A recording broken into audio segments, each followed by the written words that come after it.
Y podría contarte mil cosas, podría estar una hora hablando de La Habana, exclusivamente de La Habana, pero te lo va a contar David Vigorra en este reportaje.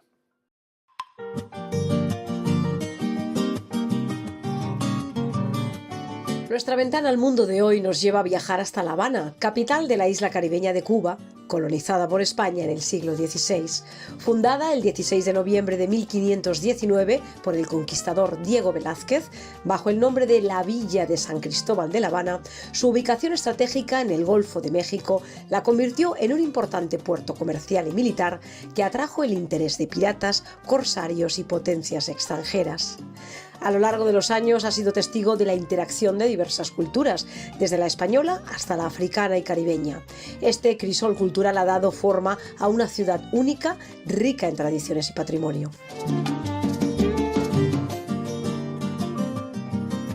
La Habana vivió su época dorada en el siglo XIX y principios del XX, cuando se enriqueció con el comercio del azúcar, el tabaco y el café.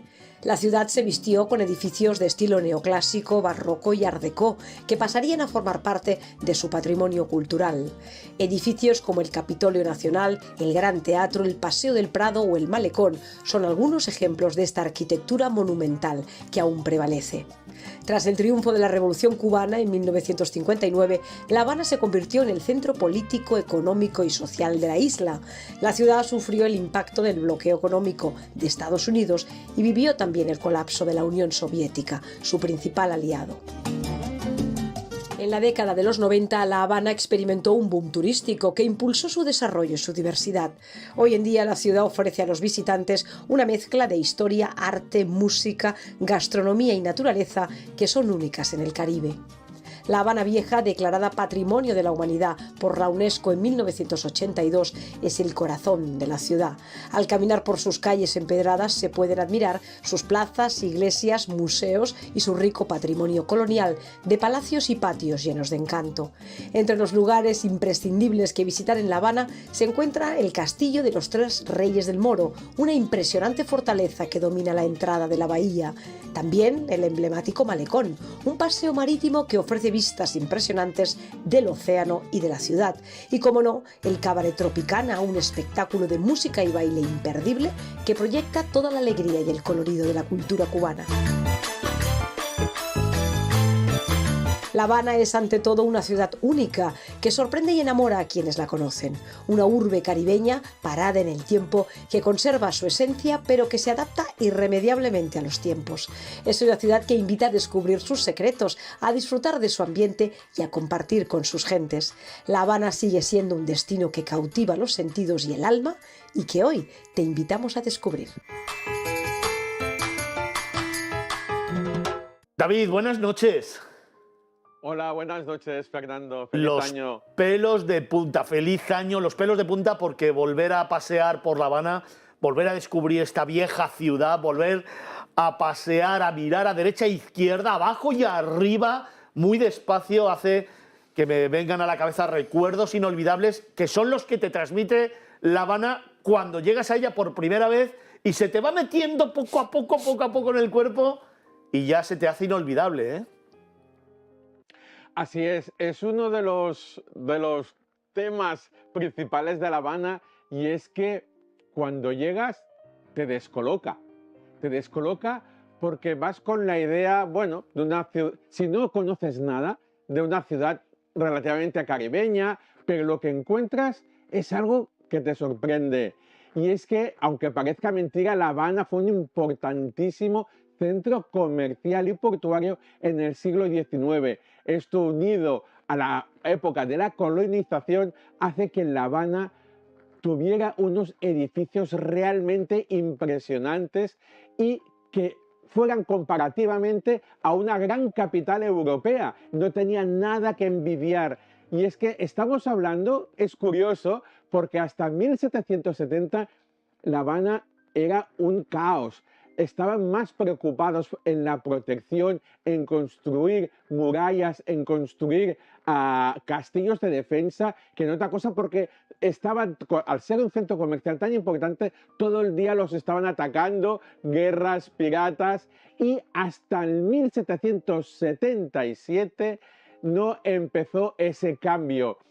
Aquí el marqués de la Torre, el capital general de la isla, nombrado por el rey Carlos III, fue el primer gran urbanista. Aquí empezó el gran cambio, esa época dorada de La Habana. Aquí se empezó a construir su primer gran paseo, el Paseo del Prado, esa gran avenida arbolada que lleva desde el Malecón hasta el Capitolio. Y eso fue una separación de la ciudad vieja a la Nueva Habana.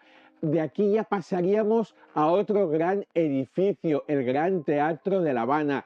El marqués quería realmente parecer una ciudad europea, como os he comentado. En 1837 empezó su construcción. El Gran Teatro de La Habana hoy continúa siendo un edificio exterior e interior de gran belleza y de una excelente acústica, por cierto. Y justo al lado tenemos el Hotel Inglaterra. Es el más antiguo de los hoteles que hay en Cuba actualmente en funcionamiento. Por aquí pasaban artistas, compositores, cantantes, políticos muy importantes. Winston Churchill pasó por aquí, Sara Bernat, la actriz María Guerrero, Imperio Argentina, Jorge Negrete o tenores como Enrico Caruso. Ten en cuenta que estaba justo al lado del Gran Teatro de La Habana. Y este hotel es realmente emblemático y podéis visitarlo aunque no estéis hospedados aquí dentro. Y cómo no, llegaría el 1930 donde tenemos el Gran Capitolio. Capitolio que es un símil, está inspirado en el Capitolio de Washington de Estados Unidos.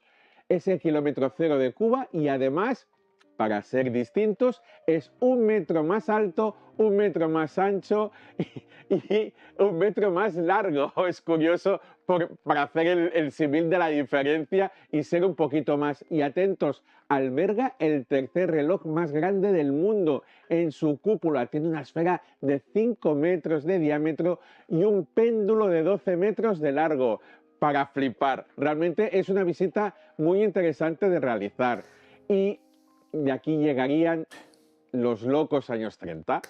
Los locos años 30 en los que evidentemente hay un influjo importante de Estados Unidos y los locos años 30 en los que han dejado también su impronta en la ciudad de La Habana, David.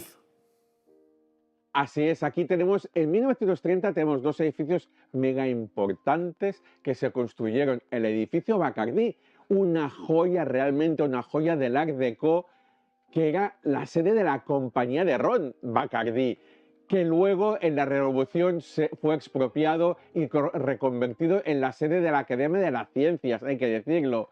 Pero merece muchísimo visitarlo para ver el esplendor de esa fachada, de esos azulejos rojizos decorativos similares al modernismo catalán, que tenían bastante influencia en esa época por los lazos de unión con el comercio desde Cataluña.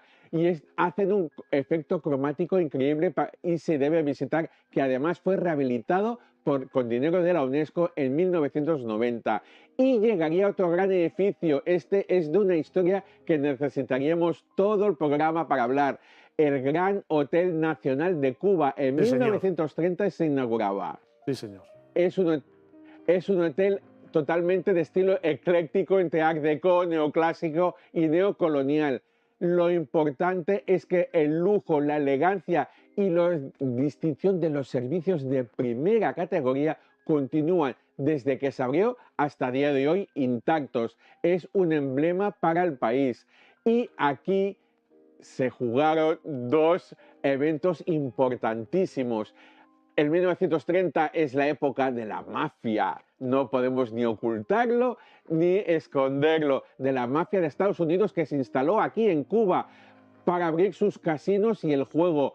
Este hotel era la sede de esos personajes de Rocky Marciano, de Frank Sinatra, de Rolf Flynn, de Marlon Brando o de Ava Gardner, que estaban relacionados con ese mundo de la mafia en esa época en Estados Unidos. Y llegaría en 1946, donde el gángster Lucky Luciano y Meyer Lansky organizaron la cumbre del sindicato del crimen.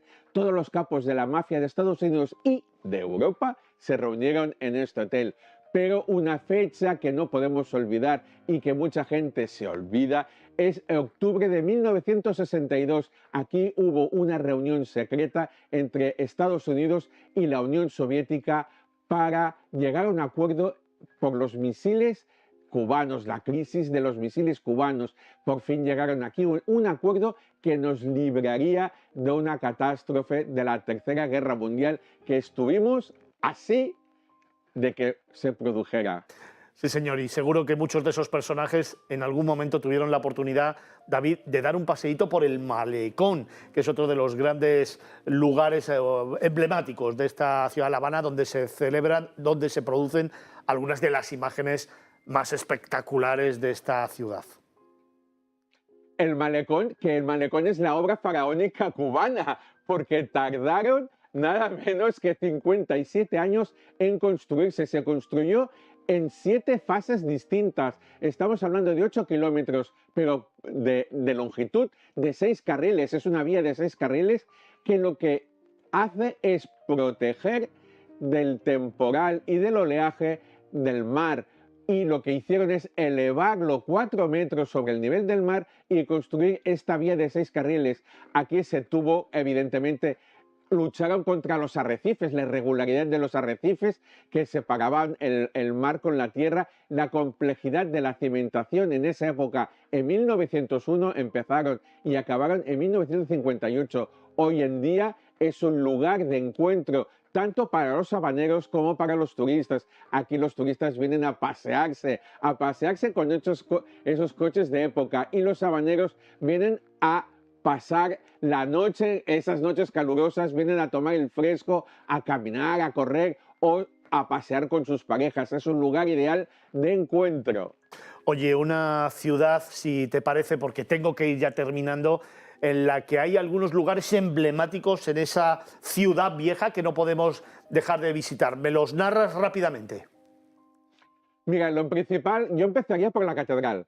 Empezamos por la catedral y la plaza de la catedral. ¿Por qué? Porque realmente es el núcleo de la ciudad vieja. Pero aquí la ruta divertida es empezar a localizar esas plazas que fueron el centro de la vida cubana, de la vida habanera en esa época colonial. Aquí estamos hablando de la Plaza de Armas, donde encontraremos el templete, un monumento que conmemora la fundación de la ciudad de La Habana, o el Castillo de la Real Fuerza, que se conserva como la edificación más antigua militar que hay también en Cuba.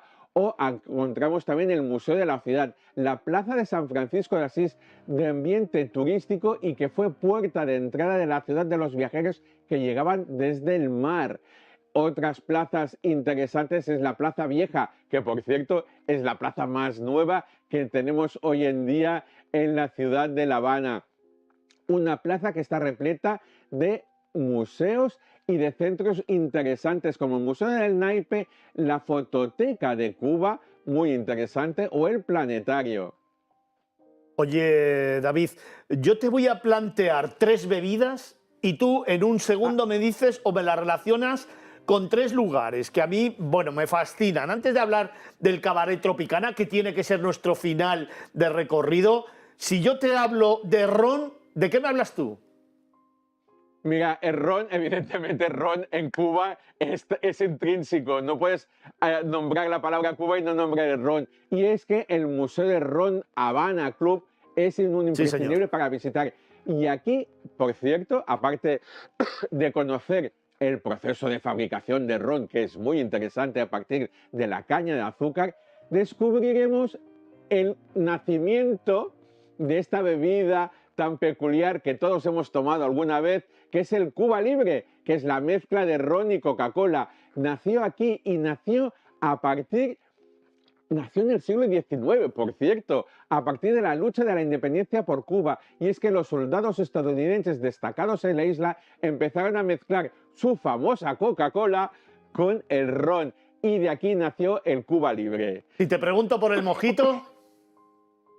Bueno, el mojito en la bodeguita del medio, esto es casi como un peregrinaje. A las 9 de la mañana abre la bodeguita del medio y empieza a preparar sus mojitos, que no terminan hasta la 1 o las 2 de la madrugada. Y es que todo el mundo que pisa la isla, pisa la bodeguita del medio, atraídos siempre por esa música en vivo que a día de hoy se continúa improvisando en el local, y ese ambiente bohemio que podemos ver en sus paredes, porque aquí personajes, actores, actrices, escritores de todo el mundo han dejado su huella, como Ernest Hemingway, que escribió aquí en su pared: mi mojito en la bodeguita y mi daiquiri en el Floridita. Efectivamente. Y luego terminamos nuestro paseo en el Cabaret Tropicana, que para nosotros, evidentemente, es el emblema de La Habana y uno de los lugares obligatorios con el que tenemos que terminar este reportaje. Mira, es importante porque no es ningún espectáculo turístico. El cabaret que vamos a ver, el Cabaret Tropicana, que se fundó, se abrió por primera vez en 1939, continúa manteniendo esa misma esencia de cabaret. Es todo un lujo, un glamour de espectáculo de altísima calidad. Abrió en el 39, durante la década de los 40 y 50 fue el gran esplendor. Ten en cuenta que políticos, artistas, músicos de Hollywood venían aquí en peregrinaje a disfrutar de ese cabaret, que por cierto está en medio de una selva, al aire libre, bajo la luz de las estrellas. Y es un cabaret que cerró durante la Revolución Cubana en 1959, temporalmente cerró, y abrió en 1970 otra vez, con la misma esencia de los espectáculos, de esos trajes de lentejuelas, de esos bailarines que llevan esa esencia caribeña y cubana en la sangre y que te hacen vibrar aunque no quieras bailar. David Vigorra, la verdad es que me tiraría hablando de La Habana horas y horas y horas, porque tenemos muchas cosas que contar. Así que te tiro un guante, el primero de este año, planes, que tenemos muchos que contar, hagamos y ampliemos este reportaje en esa sección de planes que tenemos, porque realmente merece la pena. Y por cierto, para la próxima semana, el jersey de Navidad y de Papá Noel lo echo de menos, a ver si te lo vuelves a poner. David, fantástico trabajo, amigo mío. Muchísimas gracias. Gracias a vosotros. Hasta luego. Nosotros tenemos que continuar. Dejadme tan solo unos segundos para daros unos consejos y regresamos. Nos vamos a un lugar maravilloso. Nos vamos a uno de esos pueblos únicos en el mundo. Nos vamos a un rincón, Felipe, de la provincia de Soria, espectacular.